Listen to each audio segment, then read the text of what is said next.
नमस्कार साथियों, मैं दीपक सिंह हाजिर हूँ आज एक नई वीडियो के साथ।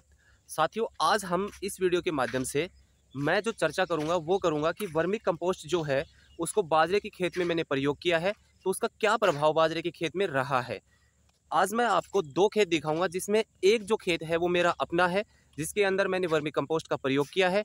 दूसरा जो खेत है जिसके अंदर बाजरा बो रखा है बिल्कुल मेरे पड़ोस में है, उस खेत के अंदर यूरिया और डीएपी यानी कि रासायनिक खाद का प्रयोग किया है। तो काफ़ी लोगों के ये मिथ रहते हैं, काफ़ी लोगों के ये सवाल रहते हैं कि जो हम वर्मी कंपोस्ट यूज करते हैं तो उसमें फसल जो है हमारी उसकी पैदावार में कितना फ़र्क आता है। आज मैं आपको जो मेरी खड़ी फसल है वो दिखाता हूँ और कुछ दिन के बाद लगभग 5 से 10 दिन बाद मैं एक वीडियो और बनाऊंगा। उसके अंदर जो बाजरे का हम निकाल करेंगे यानी कि बाजरे को जो निकालेंगे, निकालने के बावजूद उसकी टोटल जो मात्रा होगी उसमें कितना फ़र्क आता है मैं आपको वो भी बताऊंगा।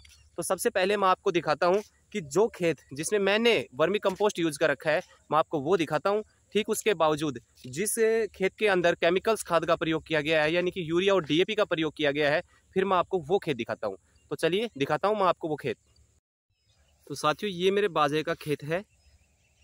बरसात होने की वजह से अभी इसकी कटाई नहीं हो पाई है और ये बाजरा लगभग पूरा पक के तैयार हो गया है।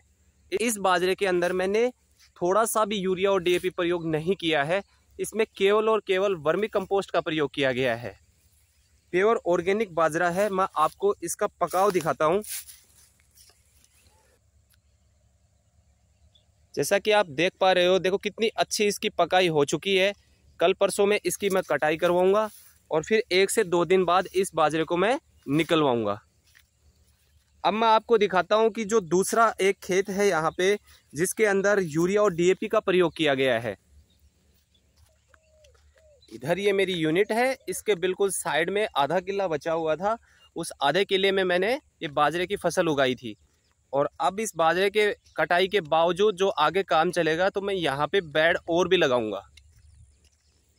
ये खेत है जिसके अंदर यूरिया और डीएपी का प्रयोग किया गया है और इधर ये हमारा बिना यूरिया डीएपी वाला यानी कि वर्मी कंपोस्ट के साथ जो तैयार किया गया है वो वाला, और ये हमारा यूरिया डीएपी वाला बाजरा है।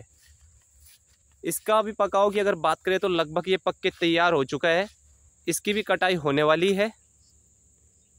तो साथियों, अगर बात करें वर्मी कंपोस्ट का बेनिफिट की तो मुझे नहीं लगता है कि किसी के दिमाग में ये चल रहा हो कि भाई पता नहीं पैदावार कम देगा या ज़्यादा देगा।